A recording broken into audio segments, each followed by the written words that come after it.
If you have a younger sibling, you know.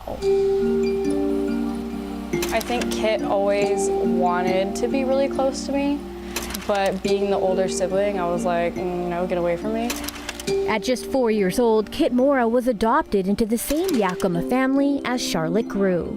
And then when they started living with us, it was kind of rocky at first because they would always talk about like really scary abuse that they had gone through and things that they had seen. But I think it ended up just bringing us a lot closer. We were super close for a long time. That closeness may have helped Kit open up about their identity. Eventually, the family learned Kit was non-binary.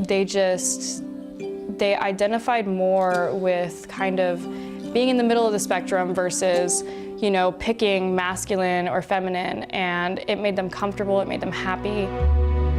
In 2021, Kit moved away from their adopted family to reconnect with their birth mother in Omak, several hours away.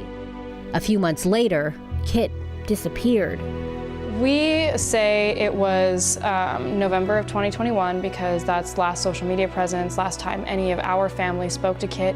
Kit, you know, isn't the most social person as a whole, like they're very anxiety-ridden, but at the same time, they always craved being around certain people like Amethyst. Probably my best friend. I knew them from kindergarten to up until they disappeared. When best friend Amethyst McCart learned none of their friends had heard from Kit in several months, she started to investigate. Me and my grandma Julie drove up to Omak, and when we got there, the police told us that Lori said they had ran away. Lori Sue Nelson is Kit's biological mother. According to police, Lori reported Kit as a runaway in September 2022, almost a year after Charlotte or Amethyst had heard from Kit.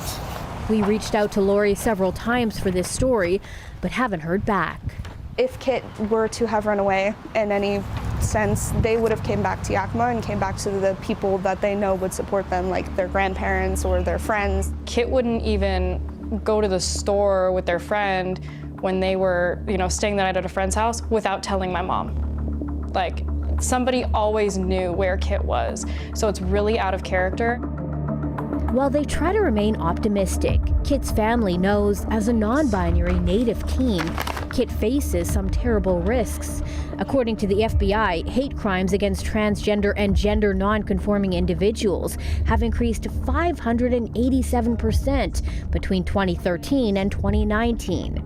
A 2022 study by the International Lesbian, Gay, Bisexual, Trans, and Intersex Association found that most non-binary or trans murder victims in 2020 were Indigenous women and trans women of color. I think that being Native definitely put Kit at a higher risk for something like this. They just wanted to get to know their mom. They weren't happy like they thought they were going to be when they moved there. With no sightings or updates, Kit's family is now offering a $10,000 reward for information leading to their whereabouts. They would have just graduated on Saturday. They would be having their very first Pride Month as an adult. They would be, you know, possibly pursuing their dream of being a paleontologist. They would be starting their life as an adult. And that's all things that I got to do, and I can't even say that they're gonna get to do it because I don't even know where they are. We reached out to Omak police to ask about the status of their investigation and to find out whether Kit's mother is a person of interest in their case. We're still waiting to hear back.